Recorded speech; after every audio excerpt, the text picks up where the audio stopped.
నమఃశివాయ. స్వస్తి శ్రీ వికారినామ సంవత్సరంలో విశేషంగా మీనరాశి యొక్క విశేషాలు మనం తెలుసుకుందాం. మీనరాశిలో పూర్వాభాద్ర నక్షత్రంలో 4వ పాదము, ఉత్తరాభాద్ర నక్షత్రంలో 4 పాదాలు, రేవతి నక్షత్రంలో 4 పాదాలను కలిపితే మీనరాశి అవ్వడం జరుగుతుంది. మీనరాశి యొక్క స్థితిగతులు, ఆదాయ వ్యయాల గురించి మనం చెప్పుకుందాం.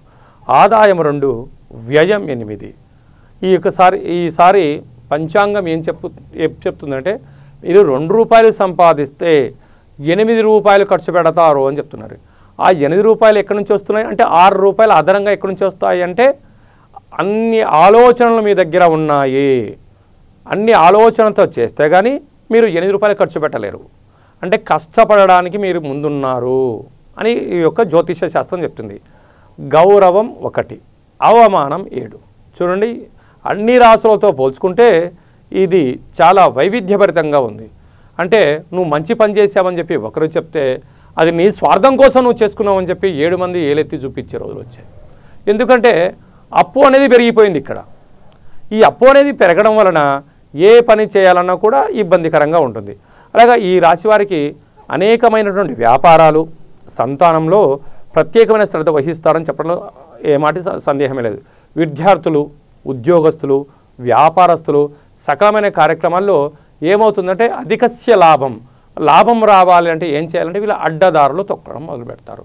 అంటే నాణ్యతను వీళ్ళు అంటే పాల వ్యాపారం చేసేవాళ్ళు దానిలో నీళ్లు కలపడం, బియ్యం వ్యాపారం చేసేవాళ్ళు దానిలో రాళ్ళు కలపడం, కాంట్రాక్ట్ పని చేసేవాళ్ళు నాసిరకమైన పనులు చేయడం, అలాగా ఎక్కువ శాతంగా ఎక్కడ అధికంగా ధనం వస్తుంది అని తెలుసుకోవడం అలాగా జరుగుతుంటుంది.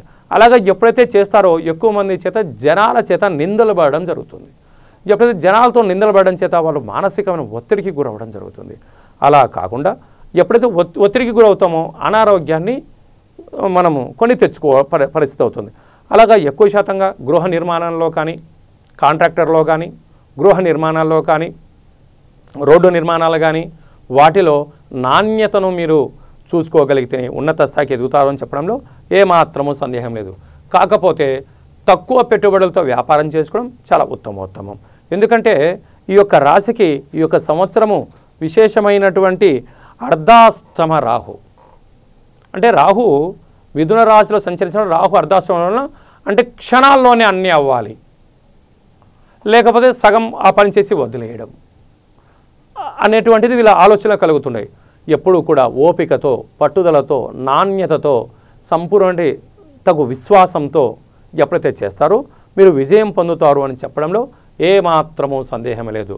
కనుక మనమందరము కూడా మీనరాశిలో ఉండబడిన యొక్క జాతకులకి తగు జాగ్రత్తలు పాటించినట్లయితే ఎక్కువ శాతంగా గోధుమ రంగు వస్త్రాలు కానీ, కాషాయం రంగు ఎక్కువ వస్త్రాలు కానీ ధరింపచేయడము, విశేషమైన శనగలతో కూడుకున్నట్టు ఆహారాన్ని భుజించడము, మినుములతో కూడుకున్న ఆహారాలని దానం చేయడము, దుర్గామాత సేవ చేయడము, దుర్గా అష్టోత్తరాలు చదవడము, దుర్గా దేవాలయాలకి వెళ్ళి అష్టోత్తరాలు చేయించుకొని వాటి బొట్టును లలాట స్థానంలో ధరింపచేయడము, రాహుకాల పూజ సమయంలో దీపాలు వెలిగింపచేయడము, అలాగే యజ్ఞయాగాదులలో పాల్గొనడం వలన సత్ప్రవర్తన వెలిగి వాళ్లకు ఏదైతే సాధిస్తానో అనడానికి వీటన్ని దోహదపడి సత్ప్రవర్తన చేత వాళ్ళ బుద్ధిని కంట్రోల్లో పెట్టుకొని నాణ్యతను ఎప్పుడైతే తను పెంచుకుంటాడో వ్యాపారంలో ఒక స్థాయికి వస్తాడు అని చెప్పడంలో ఏమాత్రమూ సందేహం లేదు.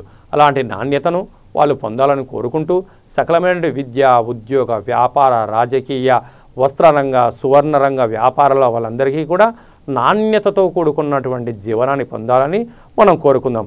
అదే కాకుండా వీళ్ళు ఆ వ్యాపారంలో ఎక్కువ శాతంగా మీనరాశి జాతకులు వడ్డీల వ్యాపారాలు చేస్తూ ఉంటారు. ఆ వడ్డీ వ్యాపారాలు ఎందుకంటే తక్కువ వడ్డీ అయిందనుకోండి తిరిగి ఆ డబ్బులు వస్తాయి, కానీ అధిక వడ్డీ అయిందనుకోండి తను ఇచ్చేది లేదు, తను తీసుకునే పరిస్థితి ఉండదు.